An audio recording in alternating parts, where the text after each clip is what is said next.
Alright, ladies and gentlemen, you are ready for your fourth video. You should have done LCM, comparing, and ordering fractions. And now we are ready to add and subtract fractions. So today, from this video, you should be able to add and subtract fractions. And I should clarify with unlike denominators and with like denominators. Hopefully you already know how to do that. I'll know you've got it when you can correctly answer at least one of the two exit ticket questions.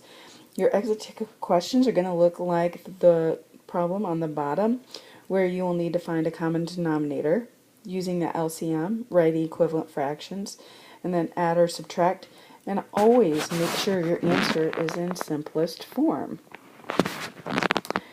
You're going to get the notes page, notes number 4, and it should say add and subtract fractions. You're going to create pages 31, 32 in your table of contents. Okay, I don't know why, but I see a clerical error here in your table of contents. You're going to title it add and subtract fractions, and then glue this into your spiral on page 31. So pause the video and go do all that.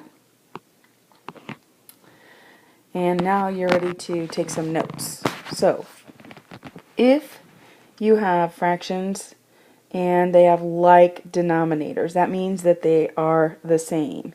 You either, you have to look at the denominators first. So if they're the same, then the first step is you add or subtract the numerators.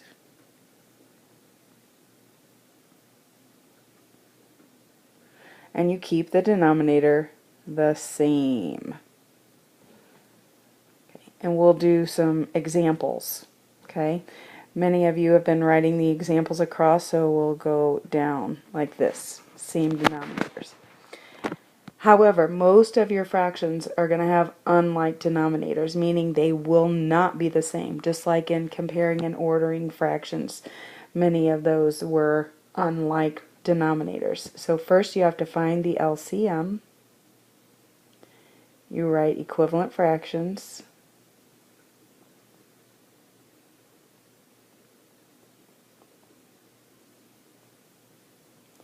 You add or subtract the numerators. And keep the denominators the same. And as always, we're going to simplify. And we'll do two examples down here. Let's move on to those examples. So example 1, I notice that I already have common denominator of 5. So I just add my 2 and 1, which is 3. And I keep that same denominator of 5. And this is in simplified form because they're both prime. Example 2. Again, it's underneath it. I'm looking at my denominators and I see that they are already the same. And so I just subtract. Notice the subtraction sign. Yeah, that's 5/10. I know that 5 and 10 can both be divided by 5. So I'm going to divide. And my final answer is going to be 1/2.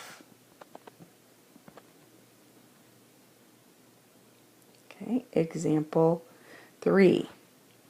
First thing I'm looking at is my denominators are not the same.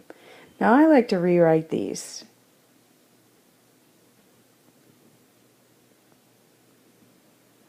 Like this. I know that 4 will go into 8. So as I write my lists, I'm going to start with 8 and then 4 and 8. So my new common denominator is going to be 8. Well, this one is already 8. So it's basically just times 1. I'm going to keep that. Remember that your new common denominator has to be at least the biggest number or higher. So I always check to see. For 1/4, 4 times 2 is 8, and so I have to multiply 1 times 2, that same number, and I get 2. I'm going to keep that same denominator, and I just add 3 plus 2, and that's 5. 5 is prime, and it doesn't go into 8, so my final answer is 5/8.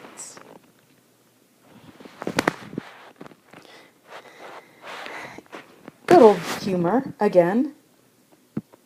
The little boy says, I understand they all have the same value, but I have to tell you the ones on the right feel like more bang for your buck.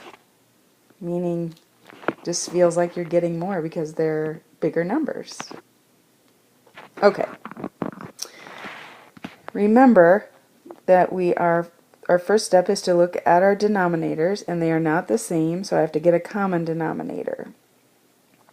And again, I'm going to rewrite it over here. First fraction goes on top, second fraction. And I will write my equivalent fractions after I find my LCM. Well, 3 and 4, 3, 6, remember it has to be bigger than 4, 8, 12, so 9, 12. And they have a common denominator of 12. So 4 times 3 is 12. Then I have to multiply 3 times 3. That's going to give me 9. And 3 times 4 is 12. So 1 times 4 will give me 4. Now remember, we're subtracting on this one, so be careful about that one. 9 minus 4 is 5, and I keep that same denominator, that LCM of 12. 5 is prime and won't go into 12, so my final answer is 5/12. Alright, you're going to pause the video and solve these. Again, remember to find your common denominator, your LCM, write equivalent fractions, add or subtract only the numerators, and keep that same new common denominator. Pause the video because you're going to come right back after I grade these, and then you will move on. You're going to get worksheet number 4, and I want you to come and see me, and I will tell you which problems that you need to complete. Before you start, I want you to rate yourself. How well do you think you're going to do? And then at the end, bring it to me, and I will score it, and we'll go from there. After you finish that, you're probably going to take an exit ticket, and you're going to bring that to me. It's exit ticket number 4. Bring that to me so I can score it, and then you can try J1 and J3 on IXL in the 6th grade, and those are adding and subtracting fractions. So if you need to work on some other skills like long division, I know you haven't ever heard me say that, right? Actually, yeah, we need to keep working on that. So if you need to work on that, do that instead, but if you want some extra practice here, then J1 and J3. Otherwise, this is the end of this video, and don't forget, go Hawks!